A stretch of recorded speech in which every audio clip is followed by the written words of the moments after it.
कार्यक्रम के प्रायोजक हैं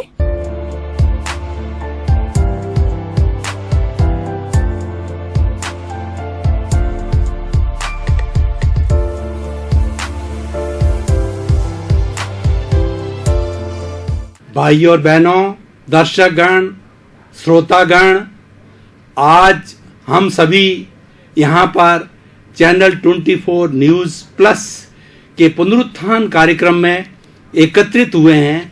पुनरुत्थान कार्यक्रम ऐसा है जो हमें अवनति से उन्नति की ओर ले जाता है, हमारा पुनर्जागरण करता है, हमें पतन से उत्थान की ओर ले जाता। बंधुओं, अपना उत्थान कौन नहीं करना चाहेगा, अपना विकास कौन नहीं करना चाहेगा, दुनिया में नंबर 1 कौन नहीं बनना चाहेगा। लेकिन नंबर 1 बनने के लिए हमारे पास क्या सूत्र है, क्या टिप्स है, उसको समझाने के लिए, उसको प्राप्त करने के लिए चैनल 24 न्यूज़ प्लस ने ये पुनरुत्थान कार्यक्रम चालू किया है। ये व्यक्तित्व विकास की कार्यशाला है कि किस तरीके से हम व्यक्तित्व का विकास करें और इस पूरे विश्व के अंदर, इस कंपटीशन के युग के अंदर, इस ग्लोबलाइजेशन के युग के अंदर हम अच्छे बने, हम नंबर 1 पे आवे। तो भाई और बहनों, उसके लिए आज हम आपके सामने एक ऐसे विषय को लेकर के प्रस्तुत हो रहे हैं जो कि आपको एक व्यक्तित्व विकास का नया सूत्र देगा, एक नई सोच देगा। तो आज का हमारा विषय है कि निश्चय एवं व्यवहार दृष्टि। दृष्टि का अर्थ होता है देखना। मैं आपको देख रहा हूं, ये दृष्टि हो गई। दृष्टि का दूसरा अर्थ होता है समझ, हमारी अंडरस्टैंडिंग, हमारी बिलीफ को भी दृष्टि कहा जाता है। बिलीफ 2 तरह की होती है, एक तो होती है राइट बिलीफ और दूसरी होती है रॉन्ग बिलीफ। हम अभी अवनति क्यों कर रहे हैं कि हमारी रॉन्ग बिलीफ है। रॉन्ग बिलीफ के कारण व्यक्ति धीरे धीरे अवनति की ओर जाता है, और जो व्यक्ति राइट बिलीफ को पकड़ लेता है, राइट ट्रैक को पकड़ लेता है, वो उन्नति करता है। मैं उदाहरण के तौर पर भाई और बहनों बताना चाहता हूं कि यहां से हम दिल्ली जाना चाहते हैं, तो लेकिन हमने जो अगर ट्रेन बॉम्बे जाने वाली पकड़ ली तो भला हम दिल्ली कैसे पहुंचेंगे। यानी हमने रॉन्ग बिलीफ को प्राप्त किया, और हमने अगर दिल्ली जाने वाली ट्रेन पकड़ी, मंडोर एक्सप्रेस को पकड़ा है, तो हमारी राइट बिलीफ है, वो हमारा निश्चय नय है। और दूसरा है हमारी व्यवहार दृष्टि। तो भाई और बहनों, दृष्टि यानी बिलीफ 2 तरह की है। एक तो होता है निश्चय दृष्टि, दूसरा होता है व्यवहार दृष्टि। व्यवहार का मतलब होता है आंख खोल करके जो हम हमारे सामने देखते हैं वो सारा व्यवहार का जगत है। वह जगत जो है वह बाहर का जगत है, उसको हम व्यवहार दृष्टि कहते हैं। और निश्चय दृष्टि है हमारे भीतर का जगत है। भीतर का जगत वह होता है जिसमें कोई परिंदा भी पर नहीं मार सकता है। एब्सोल्यूट वह व्यक्तिगत प्राइवेट जगत का होता है, उसके अंदर किसी तरह कोई भी डिस्टरबेंस नहीं होती है। तो हम दोनों को चीज को समझना है। इसको हम रियल और रिलेटिव कह के भी समझ सकते हैं। जो हमारा निश्चय नय भी कहा जाता है, दृष्टि भी कहा जाता है, विजन भी कहा जाता है, बिलीफ भी कहा जाता है, इसके पर्यायवाची शब्द है। लेकिन निश्चय जो जुड़ा हुआ है वो रियलिटी से जुड़ा हुआ है, और व्यवहार जो जुड़ा हुआ है वो रिलेटिव है। व्यवहार भी सत्य है और निश्चित भी सत्य है, लेकिन जो रिलेटिव है वो टेम्परेरी है, और जो रियल है, जो निश्चय जगत है, वो परमानेंट है। मैं आपको उदाहरण के तौर पर बताना चाहता हूं भाई और बहनों कि ये जो मेरा शरीर है ये रियल और रिलेटिव दोनों हैं। इसके भीतर विराजमान शुद्ध आत्मा भगवान, जिसको जो पूजनीय है, जो ईश्वर है, जो देवता है, वह रियल है, वो निश्चय दृष्टि वाला है। और जो मेरा ये शरीर है, मेरा नाम सोहन राज तातेड़ है, तो ये रिलेटिव दृष्टि है, ये व्यवहार दृष्टि है। व्यवहार दृष्टि में मैं किसी का पिता हूँ, किसी का पुत्र हूँ, किसी का पति हूँ, किसी का बॉस हूँ, और किसी का जो शिष्य हूँ, जो मेरा गुरु है उसका मैं शिष्य हूँ, और किसी का गुरु मैं भी हूँ जो मेरा शिष्य। बंधुओं, ये सारा व्यवहार जगत है। तो व्यवहार जगत के अंदर बहुत बड़ा क्लासिफिकेशन है, बहुत बड़ा वर्गीकरण है और बहुत बड़ी विविधताएं हैं। इसलिए व्यवहार जगत को पहले समझना होगा, क्योंकि जो निश्चय दृष्टि है वो रियल दृष्टि है और वो रियल दृष्टि के अंदर सत्य है। रियलिटी को हम सत्य भी कह सकते हैं, वह भीतर के जगत के अंदर है। भाई और बहनों, दर्शकगण, श्रोतागण, अगर आपने मनुष्य जीवन धारण किया है और हमारे भारतीय शास्त्रों में ऐसा बताया गया है कि सर्वश्रेष्ठ जो जीवन है वो मनुष्य का जीवन है, क्योंकि इस सृष्टि में ईश्वर ने सर्वश्रेष्ठ प्राणी मनुष्य को बनाया है और मनुष्य ही मोक्ष का अधिकारी है। मोक्ष का मतलब होता है साल्वेशन, इमांसिपेशन, लिबरेशन, सभी तरह के बंधनों से मुक्त होना है, वह हमारा मोक्ष कहलाता है। और मोक्ष की हम संक्षिप्त जो परिभाषा करें तो वो सब तनावों से मुक्त होना और सुख को प्राप्त करना, वह भी मोक्ष है, लेकिन टेम्परेरी है। जो हमारा रियलिटी का मोक्ष है, जो भीतर का मोक्ष है, वह है शाश्वत। वो ऐसा सुख है जिसको ब्लिस कहते हैं कि उसके बाद में कोई तरह का दुख प्राप्त नहीं होता है।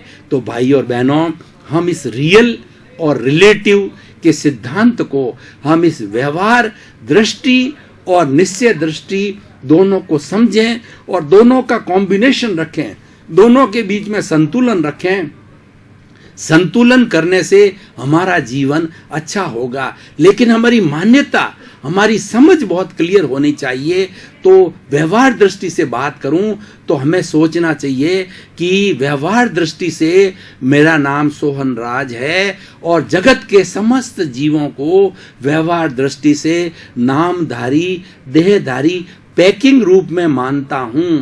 चाहे कितनी सुंदर कन्या आ जाए, चाहे कितनी कुरूप जो है स्त्री आ जावे, वृद्ध माँ के रूप में आ जावे, सब एक पैकिंग रूप के अंदर है। उसको पैकिंग रूप से देखा जाए, उसको देहधारी रूप से देखा जाए, उसको नामधारी रूप से देखा जाए, क्योंकि जो रिलेटिव है वह नाशवान है, वह रियल है, वह शाश्वत है। इसीलिए हमें रिलेटिव, क्योंकि हमारा जीवन रिलेटिव के अंदर ज़्यादा समय तक हम रहते हैं, हम परिवार में रहते हैं, समाज में रहते हैं, देश में रहते हैं, अपने व्यवसाय में रहते हैं, इसीलिए रिलेटिव दृष्टि को बहुत अच्छी तरह से समझना चाहिए। लेकिन रिलेटिव दृष्टि जो हमारी व्यवहार दृष्टि है वो रेगुलेट होती है निश्चय दृष्टि से, क्योंकि ये प्रकृति का नियम है कि भीतर से बाहर की ओर आता है और वैसे बाहर से भीतर की ओर भी जाता है। लेकिन जो बाहर का जो प्रभाव आज हम देख रहे हैं वो प्रभाव सारा भीतर से आता है। आप प्रश्न करेंगे कि क्यों भीतर से आता है,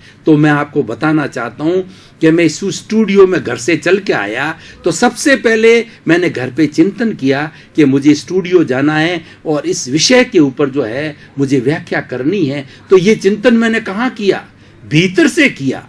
तो वो मेरा निश्चय नय था, निश्चय दृष्टि थी। और फिर उस निश्चय दृष्टि को पूरा करने के लिए मैंने जो यहाँ तक पहुँचने का साधन बनाया, यहाँ आया, ये सारा व्यवहार दृष्टि है। और भाइयों और बहनों, दर्शकगण, श्रोतागण, व्यवहार दृष्टि रूप के अंदर मैं आपके सामने बोल रहा हूँ, क्योंकि निश्चय दृष्टि है वो दिखाई नहीं देती है।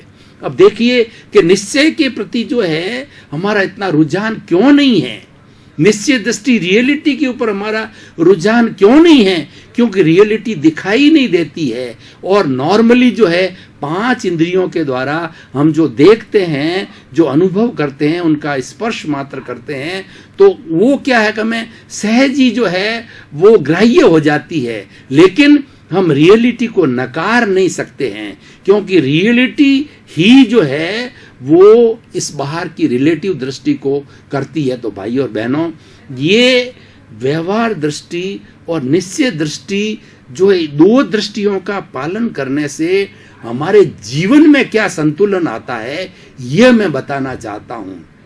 भाई और बहनों, दर्शकगण, श्रोतागण, कि कोई भी व्यक्ति इस सृष्टि के अंदर जी रहा है, वो सुख से जी रहा है, लेकिन अगर उसका चिंतन है कि ये सब मेरा शरीर नाशवान है, मेरी धन संपत्ति नाशवान है, मेरे बंगले, घोड़े, गाड़ी, प्रतिष्ठा है, सभी नाशवान है, क्योंकि हर संयोग के साथ में वियोग जुड़ा हुआ है। जिस दिन हम जन्म लेते हैं उसी दिन हमारा रिटर्न टिकट साथ आता है, यानी हमारी मृत्यु का एक एक क्षण उसी दिन से प्रारंभ हो जाता है। वो हमारी उम्र बढ़ती है, लेकिन मृत्यु की दृष्टि से देखा जाए तो हमारी उम्र घटती जाती है। किसी आदमी को 50 साल मान लो जीना है और उसने 10 साल जी लिया, तो वैसे तो हम कहते हैं 10 साल की उम्र हो गई, और वैसे देखा जाए तो वो उम्र उसकी 50 साल से घट गई है, क्योंकि वो मृत्यु के करीब आ रहा है। तो मैं कहना चाहता हूं भाई और बहनों, दर्शकगण, श्रोतागण, कि हर संयोग के साथ वियोग जुड़ा हुआ है।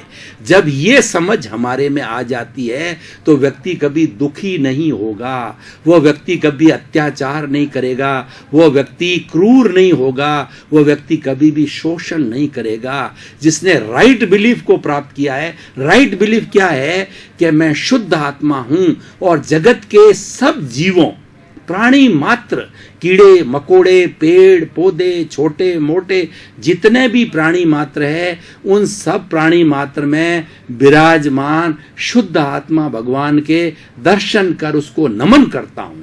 और भाई और बहनों, ये रियलिटी है कि चाहे एक बिल्ली है, उस बिल्ली में भी वही आत्मा है जो मेरे में है, और मैं स्वयं भगवान कृष्ण जैसी आत्मा हूं, मैं भगवान महावीर जैसी आत्मा हूं, मैं भगवान राम जैसी आत्मा हूं, मैं भगवान विष्णु जैसी आत्मा हूं।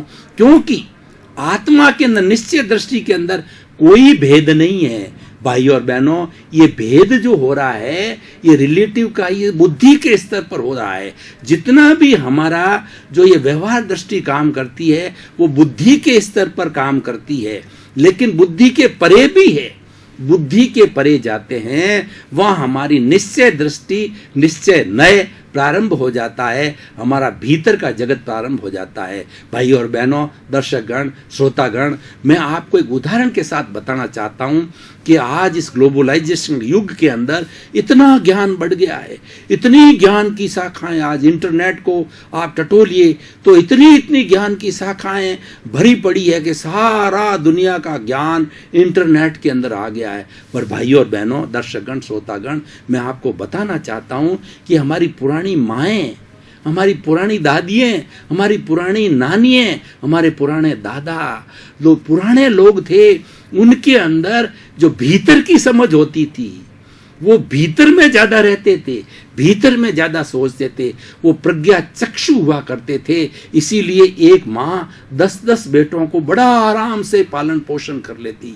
आज की पढ़ी लिखी माँ, भाई और बहनों, देखिए कितना युग के अंदर परिवर्तन आया है। आज की पोस्ट ग्रेजुएट माँ 1 और 2 बच्चे का पालन पोषण करने में, उसको हमारी देशी भाषा में कहूँ तो उसको झाग आते हैं, उसको बड़ी तकलीफ होती है बंधुओं, क्योंकि ये सारा आज खेल हो रहा है वो हमारी व्यवहार दृष्टि में हो रहा है।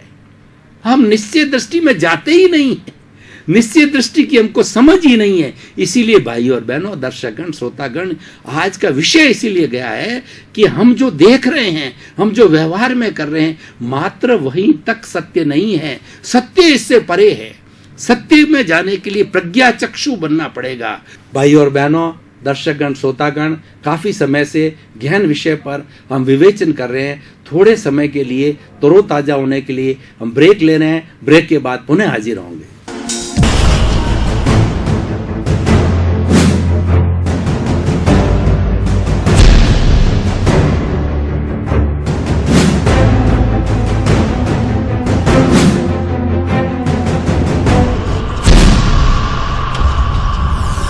बहनों, दर्शकगण, श्रोतागण, हमने ब्रेक का रसास्वादन किया, अपने आप को एकदम ताजगी महसूस की और पुनः हम गहन चिंतन के लिए एकत्रित हुए हैं। ब्रेक के बाद मन के 3 स्तर है। ये व्यवहार दृष्टि और निश्चय दृष्टि को समझने के लिए हमें मन के स्तर को समझना पड़ेगा।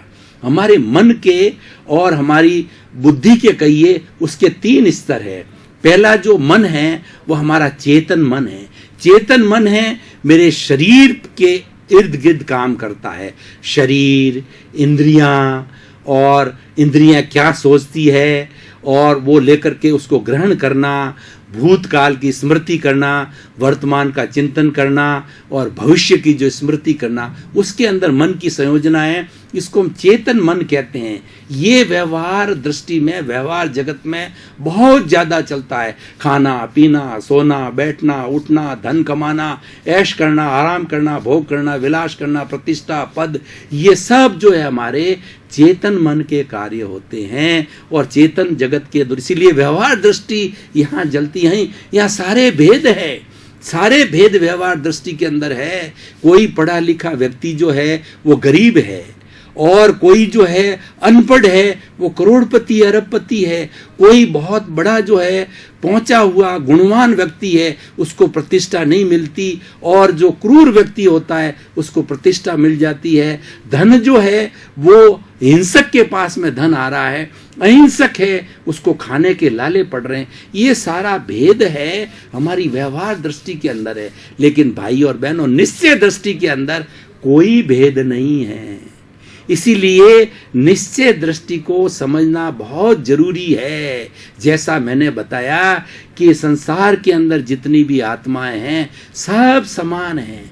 सब आत्मा में, पेड़ की हो, पौधे की हो, गाय की हो, भैंस की हो, बिल्ली की हो, ये भाई और बहनों, दर्शकगण, श्रोतागण, ये तो हमारी प्रकृति ने ये 84 लाख जो है जीवा योनियां बनाई है कि हम कर्मों के अनुसार जो है इन योनियों के अंदर, हमें यमदूत कहिए, हमारे कर्म कहिए, ईश्वर कहिए, भगवान कहिए, सजा भुगतने के लिए, अपना एनओसी लेने के लिए, अपना हिसाब किताब पूरा करने के लिए इसके अंदर हम जन्म लेते हैं और उतने समय तक अपना हिसाब लेना देना है, पूरा करके पुनः हम दूसरी जगह जाते हैं। पर बंधुओं, ये सारा व्यवहार जगत है।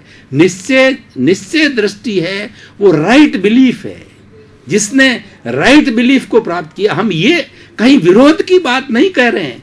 आज का विषय लेके भाई और बहनों, दर्शकगण, श्रोतागण, आप ये न समझ लें कि मैं कोई विरोध पैदा कर रहा हूं, मैं व्यवहार दृष्टि को खराब बता रहा हूं और निश्चय दृष्टि को ऊंचा बता रहा हूं। ऐसा कुछ नहीं है। व्यवहार दृष्टि भी सत्य है और निश्चय दृष्टि भी सत्य है। लेकिन जो राइट बिलीफ है, जो शाश्वत है, जो परमानेंट है, वो जो सत्य है, वो हमारी निश्चय दृष्टि से है। क्योंकि निश्चय दृष्टि में रहने से, और ये बात पक्की है भाई और बहनों, क्या कोई आपने ऐसा इंसान देखा कि जो अजर अमर है, जो कि कभी मरेगा नहीं, वो जिसने अपने मृत्यु के साथ में समझौता कर दिया, उसने एग्रीमेंट कर दिया, उसने यमराज को जीत लिया। ऐसा इस सृष्टि पर कुछ नहीं। भगवान राम को जाना पड़ा, भगवान कृष्ण को शरीर गया, भगवान कृष्ण नहीं गए क्योंकि उनकी आत्मा तो अजर अमर। राम कहीं नहीं गए, राम तो जाकर के फिर अवतार ले लेते हैं विष्णु के रूप के अंदर, तो वो कहीं नहीं गए। वो तो खाली क्या एक रूपांतरण हुआ है, शरीर का रूपांतरण हुआ है। लेकिन आत्मा अजर है, अमर है, अविनाशी है, और ये अरूपी है, ये अनंत ज्ञान वाली है, अनंत दर्शन वाली है, अनंत चेतनामय, अनंत शक्तिमय, अनंत ब्लिस है। यानी इसके साथ शाश्वत सुख है। ये निश्चय दृष्टि है और ये रियलिटी है। इसलिए भाई और बहनों, मैं आपको 3 सूत्र बता रहा हूं। पहला सूत्र तो ये आप मान के चाहिए, निश्चय दृष्टि के अंदर प्रार्थना करिए अपने भीतर। व्यवहार दृष्टि के से हट करके हम निश्चय दृष्टि की बात कर रहा हूं, तो आप आंख बूंद करके अंदर जो है ना, अपने भीतर विराजमान प्रभु की साक्षी से ये चिंतन कीजिए कि मेरे भीतर विराजमान हे मेरे परमात्मा, हे मेरे ईश्वर, हे मेरे भगवान, आप अलग हो। और मैं मेरा नाम बोल के कहूँ, अपना नाम बोल के गए कि सोहनराज अलग है, आप अलग हो। आप रियल हो, सोहनराज रिलेटिव है। आप परमानेंट हो, सोहनराज टेम्परेरी है। इस सोहनराज की आत्मा ने, आपकी आत्मा ने 84 लाख जीवा योनि के अंदर कितनी कितनी बार भ्रमण किया और कितनी कितनी बार करोगे, जबकि अंतिम मंजिल मोक्ष की प्राप्त नहीं होता है। जब हमारा मोक्ष कब होगा? जब हमारा एक एक प्राणी से 84 लाख जीवा योनि से अनंत अनंत समय से जो हमारा हिसाब चल रहा है। देखिए भाई और बहनों, बहुत सी कंपनियों के अंदर, सरकार के अंदर NOC लेनी पड़ती है, नॉन ऑब्जेक्शन सर्टिफिकेट लेना पड़ता है। तो तभी जाकर के हमें जो वहां से मुक्ति मिलती है। तो हमें मुक्ति को, जो रियल मुक्ति है, जो लिबरेशन है, जो मोक्ष की जो अवधारणा हमारी भारतीय संस्कृति में जो पुरुषार्थ चतुष्टय की बात करी गई है कि काम, अर्थ, धर्म और मोक्ष, उस अवधारणा, उस हमारी अंतिम मंजिल को प्राप्त करने के लिए 84 लाख जीवा योनि के लोग जो निश्चय दृष्टि से वो आत्माएं हैं और व्यवहार दृष्टि से अपने अपने कर्मों का जो भोग करने के लिए, कोई शेर है, कोई चीता है, कोई पशु है, पक्षी है, इस तरीके से 84 लाख जीवा योनियों में उन सब से जो एनओसी लेनी पड़ेगी। और बंधुओं, एनओसी कब प्राप्त होगी, ये मैं आपको भाई और बहनों, दर्शकगण, श्रोतागण, ये मुख्य बात आपको बताना चाहता हूं। ये मैं इसमें रियल और रिलेटिव का भेद करके आज के इस विषय को बहुत गहराई से, और जिसको कहना चाहिए कि ब्रह्म ज्ञान रूप के अंदर, जिसको कहना चाहिए कि बहुत गंभीर और गहरी बात के रूप में आपको बताना चाहता हूं कि इस 84 लाख जीवा योनि के सभी प्राणियों को जो है आप निर्दोष माने। जगत निर्दोष, सब मेरा दोष। मेरे साथ में 24 घंटे में, पूरे जीवन में जो भी घटित होता है, कोई सुख देता है, कोई दुख देता है, कोई गाली देता है, कोई मेरे को मारता है, कोई मेरे को पीटता है, कोई मेरे को आंख दिखाता है, कोई मेरा धन जो है दबा लेता है, और कोई मुझे बिना परिश्रम किए दे देता है, कोई मेरी सेवा करता है, कोई मेरे को धक्का देता है। तो बंधुओं, ये सब दोष इस 84 लाख जीवा योनि किसी प्राणी का नहीं है, वह मेरा दोष है। क्योंकि मैंने निश्चय दृष्टि ये कहती है कि आपने किसी न किसी जीवन के अंदर कोई न कोई कॉज डाला था, कॉज रूपी बीज डाला था। वह बीज आज ये वट वृक्ष और ये पौधा बना हुआ है, ये पेड़ बना हुआ है, वो बीज हमारा ही डाला हुआ है। आज तो उसका फल प्राप्त हो रहा है, आज तो हम उसको भोग रहे हैं, वो हमारी भोग के रूप के अंदर आ रहा है, वो परिणाम के रूप में आ रहा है। इसीलिए हमेशा यह माने कि 84 लाख जीवा योनि के किसी भी प्राणी को, मैं उन सभी प्राणियों को निर्दोष मानता हूं। मानने तक सीमित नहीं रहना है, उनको निर्दोष घोषित करना, मुंह से बोल के नहीं है। ये बातें किसी को बताने की नहीं है भाई और बहनों, भीतर सोचना है।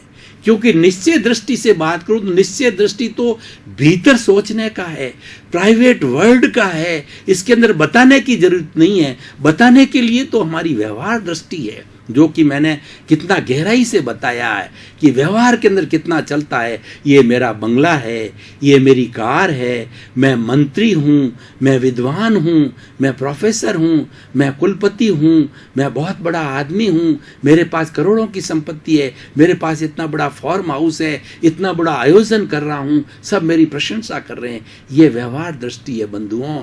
लेकिन व्यवहार दृष्टि ये हमारी आंख, जब तक श्वासा तब तक आशा, और जब श्वास ने साथ छोड़ा, राम नाम सत्य हुआ, तो भाई और बहनों वो व्यवहार दृष्टि समाप्त। और हमारी निश्चय दृष्टि का, तो हम उस निश्चय दृष्टि को पहले ही समझ लें। Who am I, from where I came, to where I am to go. 3 प्रश्न भाइयों। दर्शन जो है ना, वो कहां से प्रारंभ होता है, आपके भीतर जिज्ञासा उठनी चाहिए। 3 प्रश्न उठने चाहिए। अगर आप वास्तव में, आप में इंसानियत है, आपने वास्तव में मानव जीवन का साक्षात्कार किया है और आप में आत्म साक्षात करने की तड़प है, आत्मा के बारे में आत्मज्ञान लेने की तड़प है, रियलिटी को जानना चाहते हैं भाई और बहनों, तो 3 प्रश्न पूछो। मैं कौन हूं, मैं कहां से आया हूं और मुझे कहां जाना है। 3 प्रश्न पूछोगे तो आपको सारी व्यवहार दृष्टि और ये निश्चय दृष्टि अपने आप में हो जाएगी। भाई और बहनों, दर्शकगण, श्रोतागण, आज एक ऐसे गहन विषय के ऊपर हमने वार्ता की, रॉन्ग बिलीफ राइट बिलीफ को सोचने की जो है कोशिश की। उससे हमारे जीवन की दिशा, जब आप घर जाओगे तो जब आप जो है निश्चय दृष्टि और व्यवहार दृष्टि को देखते हो, दोनों का सामंजस्य करोगे, तो आपका जीवन एक अच्छे इंसान का जीवन होगा, एक अच्छा इंसान बनेगा। सुधरे व्यक्ति, समाज व्यक्ति से राष्ट्र स्वयं सुधरेगा। जब हमारे में सुधार आएगा, हमारी रॉन्ग बिलीफ समाप्त होगी, हमारी राइट बिलीफ समाप्त होगी, तब हम अच्छे इंसान बनेंगे। अच्छा इंसान बनेगा तो अच्छा परिवार बनेगा, अच्छा परिवार बनेगा तो अच्छा राष्ट्र बनेगा, अच्छा देश बनेगा, अच्छा विश्व बनेगा, जगत का कल्याण हो, आप सभी का मंगलमय हो, सभी को सुख मिले, सभी को आनंद मिले और आपका जीवन आनंदमय हो, आपके प्रति मंगल भावना हो। कार्यक्रम के प्रायोजक हैं